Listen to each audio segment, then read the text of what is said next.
اس کی عقل ختم ہو جاتی، وہ اپنے آپ سے بھی غافل ہو جاتا، اس کو کہتے ہیں یہ سکر میں چلا گیا جی۔ ولی ہو کر عشق الہی کے دریا میں غوطہ زن ہے، اس کے بارے میں بریلوی کا کلندر کہہ رہا ہے کہ وہ تجھے کیا جانے۔ توجہ ہے آپ کی، توجہ ہے آپ کی، جو شکر کی منزل پہ پہنچ چکا ولی وہ تجھے کیا جانے۔ جب ولی ہو کر کے شکر کی منزل پہ پہنچ کر میرے امام کہہ رہے وہ تجھے کیا جانے، تو جن کو وضو کے بھی فرائض یاد نہ ہو وہ غوث پاک کی عظمت ہے، جنہیں نماز کے واجبات بھی پتہ نہ وہ غوث پاک کو کیا جانے۔ تو کافر غوث پاک کو کون جانتا؟ امین القادری، مولانا غلام جلالی حبیبی جو بیٹھے ہوئے، یا پھر یہ ناظم صاحب، یہ ناظم صاحب، یا آصف صاحب، کون جانتا ہے؟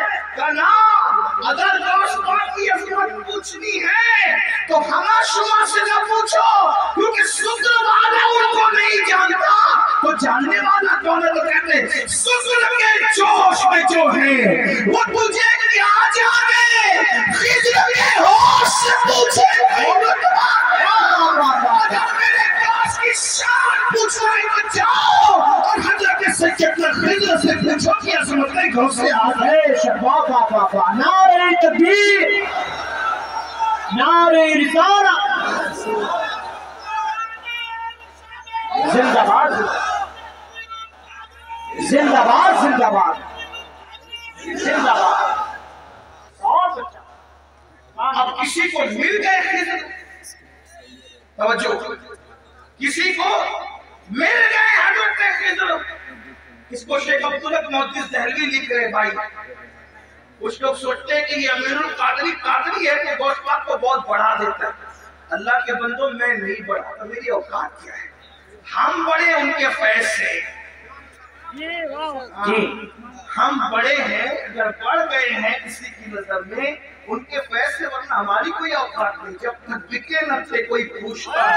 واہ واہ واہ واہ، او میرے مرشد غوث اعظم تو نے خرید کر مجھے انمول کرا، اللہ، واہ واہ واہ، کیا دبے جس میں حمایت کا ہو بن جاتے، شیر کو خطرے میں لاتا نہیں کتاتے، واہ واہ واہ، سبحان اس اللہ سے سبحان اللہ۔ دار انداز سے سب اور سچ میں ہے مجھ کو نسبت، میری گردن میں بھی ہے دور کا ڈیرا، دور کا دور بھی سما کرے، دور کا ڈورا تیرا، اس نشانی کے جو سگ ہے نہیں مارے جاتے، حشر تک میرے گلے میں رہے پڑھنا۔ بہت اچھا، سبحان اللہ سبحان اللہ۔ اور لوگ باتیں کرتے ہیں ایسے تھے ویسے تھے، مولانا احمد رضا کو کیا آتا تھا، تو وہ کہتے ہیں کہ کہہ لو جو کہنا ہے، سوال تمہاری ہے۔ کیا مزے کی بات کرتے ہیں، مجھ کو رسوا بھی اگر کوئی کہے گا تو یوں ہی کر لو رسوا جی بھر کے، لیکن کس کے نام سے رسوا کرو گے؟ کہتے ہیں مجھ کو رسوا بھی اگر کوئی کہے گا تو یوں ہی، ہاں وہی نام و رضا، وہی نہ وہ بریلی والا، ہاں وہی نہ وہ رضا، بندے رسوا تیرا۔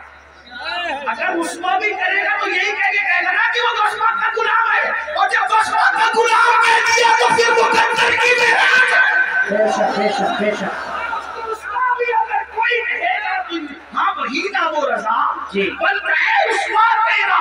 تو جب مل گئے خضر علیہ السلام تو کسی نے کیا پوچھا، اے خضر بتاؤ غوث پاک کی شان کیا ہے، اے خضر بتاؤ غوث پاک کی شان کیا ہے؟ تھوڑا سا سنو، غوث پاک کا سنو، میں کبھی ناراض نہیں ہوتا، نہ ناراض ہوں گا، اور میرے آقا کی امتی ہوں، لیکن تھوڑا محفل کی آتا ہے۔ سردی کا موسم ہے، دیر سے لوگ بیٹھے ہیں، اگر کسی کوئی حاجت ہو جانے، ایک بات آپ سے کہوں یار، اپنی محفل میں کسی کو حاجت ہو تو ہمیں کیا شکوہ ہو سکتا ہے؟ لوگوں کو غوث پاک کی محفل میں حاجت ہو جاتی ہے،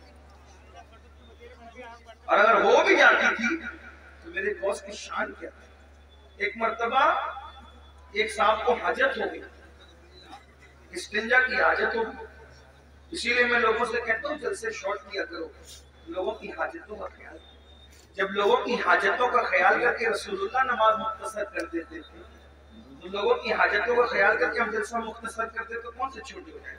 جی بالکل. جب نماز مختصر کی جا سکتی ہے لوگوں کی حاجت کرتے ہیں.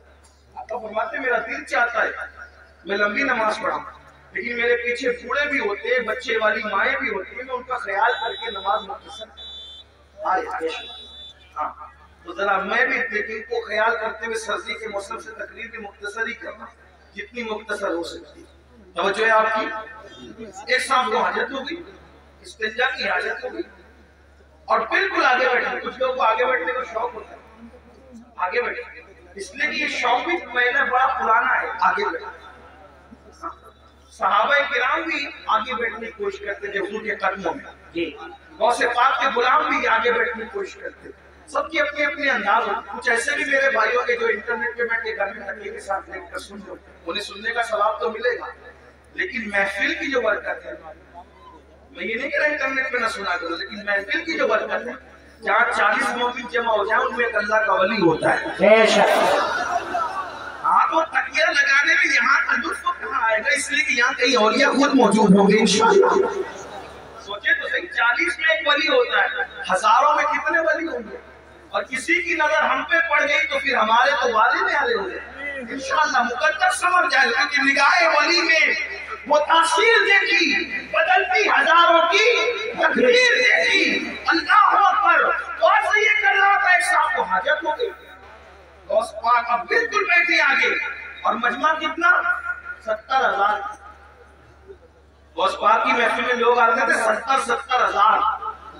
یہ ریکارڈنگ کے لیے چند کیمرے لگے ہوئے اس پہ پورے نہیں سماتے رہے. کتنے کیمرے لگے تھے ریکارڈنگ کے لیے. غوث پاک کی اس دور کی 900 سال محفل میں 900 سال پہلے کی محفل میں 400 علماء قلم دوات لے کر بیٹھتے تھے اور غوث پاک کا خطاب ریکارڈ کرتے تھے. 70,000 کا مجمع اور انسان اتنے جنات اس سے زیادہ اولیاء پوری دنیا میں سنتے تھے. جب غوث پاک خطاب کرتے تھے غوث پاک میرے بھائی حضرت خضر سے جب پوچھنے والے نے پوچھا عبد القادر جیلانی کیسے ہے تو کہا ان سے پہلے ایسا ولی نہیں ہوا اور ان کے بعد قیامت تک ایسا ولی امام مہدی تک نہیں ہو سکتا. یہ شان ہے یہ شان ہے غوث پاک کی. امام مہدی کے دور تک ایسا ولی اب نہیں آئے گا. یہ شان ہے غوثیت نام ہے. میرے امام کہتے ہیں تو اپنے وقت کا صدیق اکبر.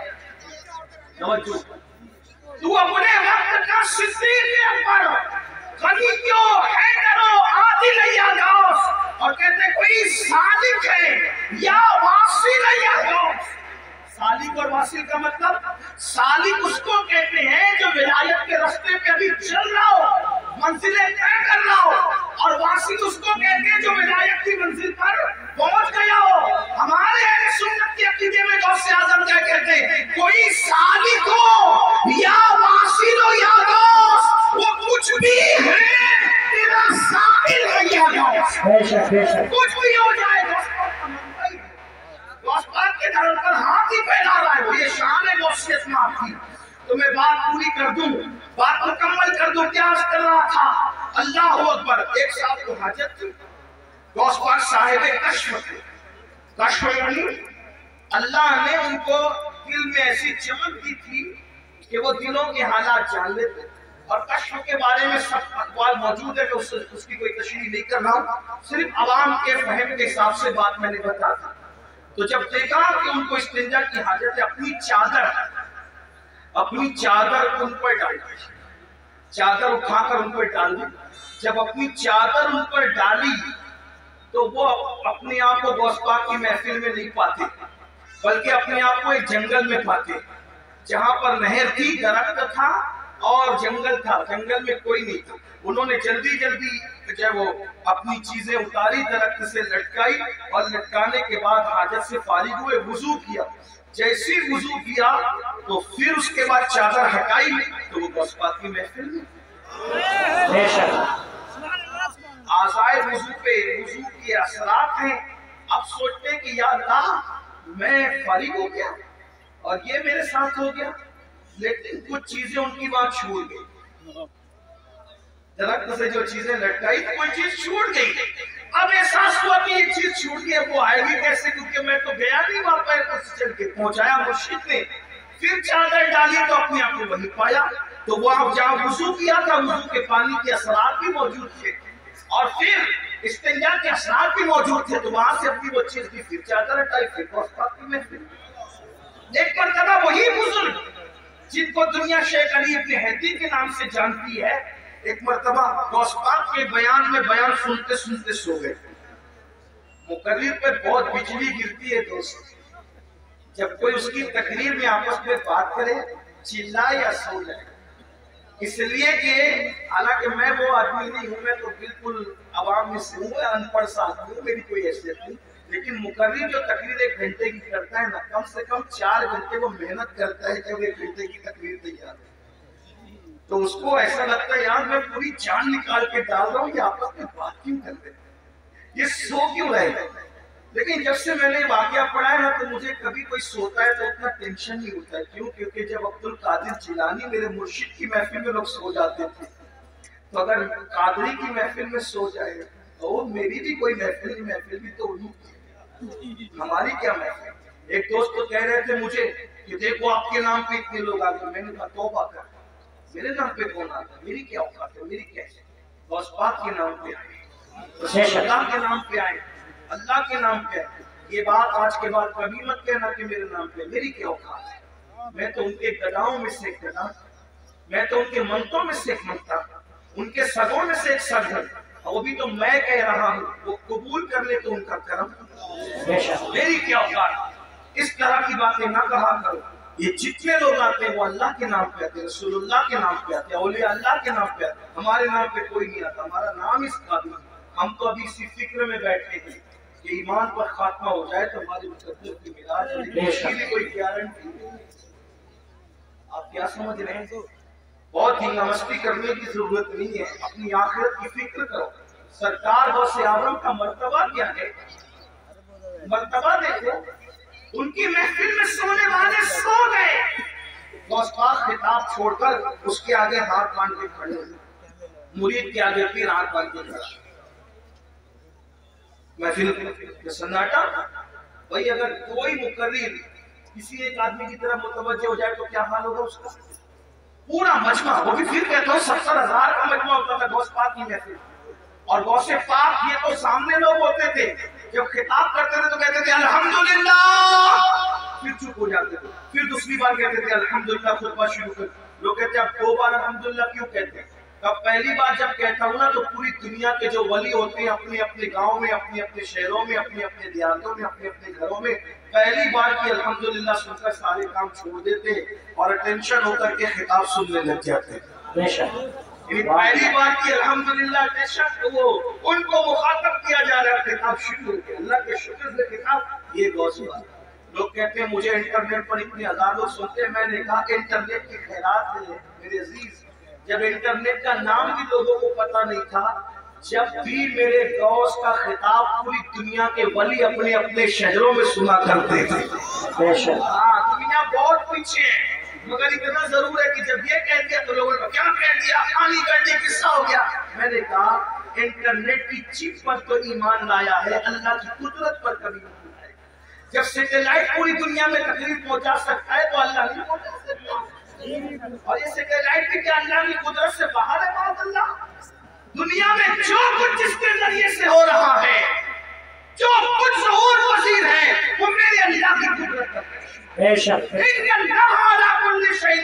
یہ نصیب کی بات ہے. کوئی سیٹلائٹ کی طاقت کو مان گیا اور کوئی اللہ کی قدرت کو مان کے بیٹھا ہے کہ اللہ وہ ہے جس نے عبد القادر کا خطاب بغیر کسی ذریعے کے پوری دنیا کے ولیوں کو سنوا دیا. بے شک سبحان اللہ, جو کچھ ہے وہ اللہ کی قدرت ہے. تو بہرحال سرکار غوث اعظم نے دیکھا ایک بندہ سو رہا ہے. اب وہ کون ہے؟ حضرت سیدنا شیخ علی ابن ہیتی ہے. وہ سو رہے تھے, آپ نے ہاتھ باندھ کر کھڑے ہو گئے, دیر تک کھڑے رہے ہاتھ باندھ کر. جب شیخ کی آنکھ کھلی, مرشد کو ہاتھ باندھ کے کھڑے دیکھا. پورا مجمع سناٹے میں پریشان, یہ بھی پریشان. جب پھر خطاب شروع ہو گیا, خطاب پورا ہو گیا. جب خطاب پورا ہو گیا تو لوگوں کے اندر میں گولیاں ہونے لگی. کوئی بھی بات ہوتی ہے تو بات تو ہوتی ہے, تو یہ حضرت نے آج کیسے کی, حضرت نے آج کیسے کی. آخر کسی نے پوچھ لیا حضور آپ شیخ کے سامنے ہاتھ باندھ کے، مرید اور خلیفہ کے سامنے ہاتھ باندھ کے کھڑے تھے؟ مرشد نے بتایا اس سے پوچھو نا کہ کیوں کھڑے تھے، یہ تو سو رہا تھا، اس سے پوچھو۔ تو پوچھا تو کیا بات ہے بھئی؟ تو کہا جیسی حضرت کے خطاب میں میری آنکھ لگی تو کیا دیکھا کہ رسول اللہ تشریف لائے، سبحان اللہ سبحان اللہ۔ اس محفل میں حضور تشریف لائے ہیں۔ تو مرشد کا سوال کہتے ہیں یہ جو سوتے سوتے دیکھ رہا ہے جاگتے جاگتے، واہ واہ واہ واہ، سبحان اللہ سبحان اللہ۔ یہ غوث کی شان ہے۔ مرشد غوث کا مقام تو بات سمیٹتے ہوئے، لیکن اس مقام کو پانے کے بعد بات سمیٹ، اس مقام کو پانے کے بعد سرکار غوث پاک روتے تھے۔ توجہ، قم بسم اللہ کہہ کے موتا زندہ کرتے ہیں، جس کے خطاب میں غوث پاک کی عزت کو بڑھانے کے لیے خود اللہ کے رسول تشریف لائے۔ سوچیں کیا ساتھ ہوگی جس کے خطاب کی محفل کی عزت بڑھانے کے لیے حضور آئے، خضر آئے، موسیٰ علیہ السلام آئے، انبیاء آئے، مولا علی آئے۔ میرے امام کہتے ہیں کہ اولیاء کیا خود حضور آئے، وہ تیری واس کی محفل ہے یا غوث، وہ تیری واس کی محفل ہے یا غوث، یہ شان ہے۔ پھر روتے ہیں، کسی نے رونے کا سبب پوچھا یا غوث الثقلین کیوں روتے ہیں، رونے کی وجہ کیا ہے؟ فرماتے ہیں عبد القادر کے لیے عید اور خوشی کا دن وہ دن ہوگا جس دن ایمان پر اس کو خاتمہ نصیب ہوگا، جس دن میرا خاتمہ ایمان پر ہوگا۔ اور غوث پاک فرماتے ہیں جو ایمان پر خاتمے کی فکر نہ کرے، توجہ کر لیں، جو ایمان پر خاتمے کی فکر نہ کرے، غوث اعظم فرماتے ہیں ڈر ہے کہ جب مرے گا تو اس کا خاتمہ خراب ہوگا، اس کا خاتمہ کفر پر ہوگا۔ دعاؤں کے اندر دکانیں مانگنے والوں، دعاؤں کے اندر مکان مانگنے والوں، دعاؤں کے اندر دنیاوی چیزیں مانگنے والوں، مانگو منع نہیں کرتے، لیکن کیا ایمان پر خاتمے کی بھی فکر ہے؟ ایمان پر خاتمے کی بھی فکر کرتے ہیں؟ تو وہ جو میں روایت بیان کرنے چلا تھا اس کو اینڈ کر دوں۔ اللہ اکبر۔ تو جب سرکار عیسیٰ علیہ السلام نے آواز لگائی کہ بتاؤ تم کو عذاب میں کیوں گرفتار کر دیا گیا، تو دو چیزیں بیان کی گئی۔ نمبر ایک، ہم دنیا کی محبت میں گرفتار تھے، اور نمبر دو، ہم بدکاروں کی پیروی کیا کرتے تھے، بدکار لوگوں کی۔ اس لیے کہتا ہوں بدکاروں کی پیروی نہ کرو، نیکوکار لوگوں کی پیروی کرو۔ اس لیے کہ بدکاروں کی پیروی کرو گے تو کانوں میں ایئر فون لگا کر گانے سنو گے، مٹک مٹک کر کے چلو گے، مٹک مٹک اطلاع کر کے چلو گے۔ اللہ اکبر۔ اور میرے آقا فرماتے ہیں جس نے اپنے کانوں سے گانا سنا ہوگا، قیامت کے دن اس کے کان میں آگ سیسا پگھلا کر کے ڈالا جائے گا۔ بدکاروں کی پیروی نہ کرو، نیکوکاروں کی کرو۔ نیکوکار لوگ قرآن کی تلاوت سنتے ہیں، نیکوکار لوگ نعتیں سنتے ہیں، بدکاروں کو آئیڈیل نہ بناؤ۔ میرے آقا علیہ السلام کے دیوانوں، ہم لوگ اس پہ نعرہ لگاتے ہیں کہ 40 سال غوث پاک کے ایسے گزرے کہ عشاء کے وضو سے آپ نے فجر کی نماز پڑھی، ہر رات وضو کرتے تھے اور عشاء اس کی وضو سے ہی فجر پڑھتے تھے، یعنی پوری رات آپ عبادت پہ رہتے تھے۔ میں کہتا ہوں کم سے کم غوث پاک کو آئیڈیل بنا لو، اور آپ اور ہم عشاء کے وضو سے فجر نہیں پڑھ سکتے، کم سے کم آدمی ہونے کی نسبت سے عشاء کے وضو سے عشاء ہی پڑھا کریں اور فجر کے وضو سے فجر ہی پڑھا کریں۔ میرے بھائیوں، موت آنے والی ہے، گھاٹی سے گزرنا ہے، قبر میں جانا ہے۔ قبر میں نہ کسی کی دادا گیری چلے گی، نہ کسی کی بابا گیری چلے گی، کچھ نہیں چلے گا۔ قبر میں وہ کروٹ بھی نہیں بدل سکتے۔ بدکاروں کو آئیڈیل بنانے والوں، آج اگر ڈائلاگ بازی کی گفتگو میں بھی ڈائلاگ بازیاں ہوتی ہیں تو ہیرو کے اسٹائل میں بات کرنے کا طریقہ بھی لوگ، میں کہتا ہوں یا رسول اللہ کا طریقہ نہ تھا یا معاذ اللہ۔ اللہ اکبر۔ جس کی سیرت بھی بے مثال، جس کی صورت بھی بے مثال، اللہ اللہ کہا جاتا ہے۔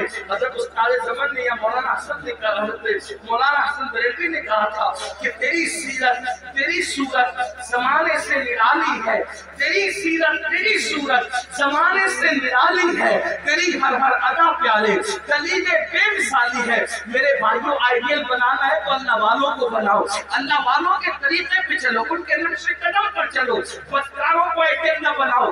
عذاب میں گرفتار ہو کر کے اللہ پر اوندے پڑے رہ گئے، اور پھر سرکار عیسیٰ علیہ السلام کہتے ہیں یہ تمہارے جو دوسرے لوگ مردہ پڑے ہیں یہ کیوں نہیں بولتے اور تم کیوں بول رہے ہو؟ تو اس نے کہا حضور دراصل یہ اس لیے نہیں بولتے کہ اللہ کے فرشتوں نے ان کے منہ کو آگ کی لگام سے جکڑ دیا ہے، اب یہ کلام نہیں کر سکیں گے، یہ بات نہیں کر سکتے، ان کے منہ آگ کی لگام سے جکڑے گئے ہیں۔ اللہ اکبر۔ پھر آپ نے فرمایا کہ تو کیوں بول رہا ہے؟ اس نے کہا میں ان لوگوں میں سے نہیں ہوں، حقیقت میں ان لوگوں میں سے نہیں ہوں، جب ان پر عذاب نازل ہوا تو میں ان کے ساتھ بیٹھا ہوا تھا، یعنی میں مجرم نہیں ہوں، عذاب نازل ہوا تو ان کی صحبت میں بیٹھا ہوا تھا، ان کی صحبت کی وجہ سے مجھ پر بھی اللہ کا عذاب آ گیا، یعنی مجرم نہ ہو کر صرف گنہگاروں کی دوستی اور صحبت کی وجہ سے میں بھی اللہ کے عذاب میں گرفتار ہو گیا۔ اور وہ کہتا ہے عیسیٰ دعا کرے کہ میرے لیے نجات ہو، کیونکہ اللہ نے مجھے جہنم کے کنارے پر الٹا لٹکا دیا ہے، اور اب میں نہیں جانتا کہ مجھے جہنم میں ڈالا جائے گا یا مجھے چھوڑ دیا جائے گا۔ آپ مجھے بتاؤ میرے بھائیوں، جو گنہگاروں کی صحبت میں رہے ان پر بھی عذاب آتا ہے۔ آج ہمیں کیا ہو گیا؟ موبائل کے اسکرین پر آپ کیا رکھ رہے ہو؟ موبائل کے اندر کیا رکھ رہے ہو؟ نشے کو پروموٹ کر رہے ہو۔ نشہ ہماری محلوں میں، ہمارے گاؤں میں، ہمارے دیہاتوں میں، ہمارے علاقوں میں پھیلایا جا رہا ہے، اور سازش کے طور پہ پھیلایا جا رہا ہے۔ ہم اس میں مبتلا ہو رہے ہیں۔ نشے والوں کی صحبت میں مت بیٹھو، زانیوں کی صحبت میں مت بیٹھو، گنہگاروں کی صحبت میں مت بیٹھو، مجرموں کی صحبت میں مت بیٹھو۔ دیکھو وہ شخص کہنے لگا کہ میں ان میں سے حقیقت میں نہیں ہوں، لیکن میں ان میں سے ہو گیا ہوں کیونکہ ان کی صحبت میں بیٹھا ہوا تھا۔ اللہ اکبر۔ اللہ کے بندو، اللہ کے عذاب کو ہم میں سے کوئی بھی برداشت کرنے کی طاقت نہیں رکھتا۔ ایک دن موت ہے میرے بھائی، روح کا رشتہ جسم سے ٹوٹے گا۔ یہ رنگین سے گال، یہ خوبصورت سے گال، یہ گلاب کی طرح کھلتے ہوئے رخسار، یہ قبر کے کیڑوں کی غذا بنیں گے میرے بھائی۔ اپنے بازوؤں پہ جو تو اترا رہا ہے اس کو قبر کی مٹی کھائے گی میرے بھائی۔ اللہ اکبر۔ قبر کی منزل بڑی کٹھن ہے۔ میرے آقا علیہ السلام نے ایک حدیث میں بیان فرمایا جس کا مفہوم ہے کہ بنی اسرائیل میں ایک مزدور تھا، اس کے سر پر لکڑیوں کا گٹھا رکھ کر کے گھر پہنچانے کے لیے دیا گیا، اس کے دانت میں کچھ اٹک گیا تو اس نے اس لکڑی سے نکال کر خلال کر لیا، تو اس پر بھی اس کی پکڑ ہوگی اور اس کو عذاب دیا جائے گا۔ جو بغیر پوچھے لکڑی کا خلال منہ میں کر لے اس کو بھی پکڑ ہوگی اور عذاب دیا جائے گا۔ جو لوگوں کے پیسے ہڑپ کر کے بھاگ جا رہے ہیں، حتیٰ کہ اللہ اکبر لوگوں کو دھوکہ دے کر کے پیسے کھا لے رہے ہیں، حرام اور حلال میں تمیز نہیں کر رہے، سب کو ایک دن سوارے، کروڑ پتی بنے، شارٹ ٹائم کے اندر ترقی کرنے کا چکر، شارٹ کٹ میں ترقی کرنے کا چکر، کوئی سود کی طرف جا کر، کوئی حرام کی طرف جا کر۔ میرے بھائی نمرود کا کیا حال ہوا، فرعون کا کیا حال ہوا، یزید کا کیا حال ہوا؟ آپ مجھے بتائیں نا، یہ اپنے دور کے بڑے بڑے دولت مند تھے۔ ابو جہل کا کیا حال ہوا؟ یہ کوئی چھوٹا موٹا دولت مند آدمی نہیں تھا، عرب کا بڑا تاجر تھا۔ ابو لہب کا کیا حال ہوا؟ بڑا تاجر تھا، سردار کہلاتا تھا۔ کیا حال ان کے ہوئے؟ ذرا سوچو، انہوں نے حلال و حرام میں تمیز نہیں کی، ان لوگوں نے آخرت پر ایمان نہیں لایا، کیا انجام ہوا ان کا؟ اور وہ بلال جسے دنیا غلامی کا تانا دیتی ہے، وہ اللہ کے رسول پہ ایمان لائے اور انہوں نے اللہ کے قانون پہ عمل کیا، تو دنیا نے ایک دن ان کو دیکھا۔ بلال کعبے کی چھت پہ نظر آتے ہیں اور کعبے کی چھت بلال کے نیچے نظر آتی ہے۔ یہ عزتیں تھوڑی ہے، یہ عزتیں کم ہے۔ یاد رکھو، میں یہ نہیں کہتا کاروبار نہ کرو، تجارت کرو، مالدار بنو، حلال ذریعے سے۔ شارٹ کٹ کے چکر میں چوری کرنا، ڈکیتی کرنا، موبائل چوری کرنا، حرام کی طرف جانا، بچت کے نام پر سود کے دھندے کرنا، اسلام اس کی اجازت نہیں دیتا۔ اپنے مقدر میں جو لکھا ہے میرے بھائی اس کو کوئی چھین نہیں سکتا۔ جب ماں کے پیٹ میں مقدر کا لکھا ہوا پہنچا تو دنیا میں آنے کے بعد کیوں نہیں پہنچے گا؟ بالکل پہنچے گا۔ اللہ پہ یقین رکھو، اللہ پہ ایمان رکھو، محنت کرو، کاوش کرو، کوشش کرو۔ اور آپ کو بتاؤں اللہ کے رسول فرماتے ہیں جس دنیا کے حلال کا حساب ہونا ہے اور جس کے حرام پر عذاب ہونا ہے وہ دنیا سے کیا لوگ؟ جس کے حلال میں حساب ہے اور جس کے حرام میں عذاب. حلال بھی ہے تو حساب دینا پڑے گا، اور اگر اللہ رحم کرے تو کرے، ورنہ اللہ جس سے حساب دے کون اللہ کو جواب دے سکتا؟ میرے بھائی اگر پیر کی صحیح عزت کرتے ہو نا دل سے تو پیر کو جواب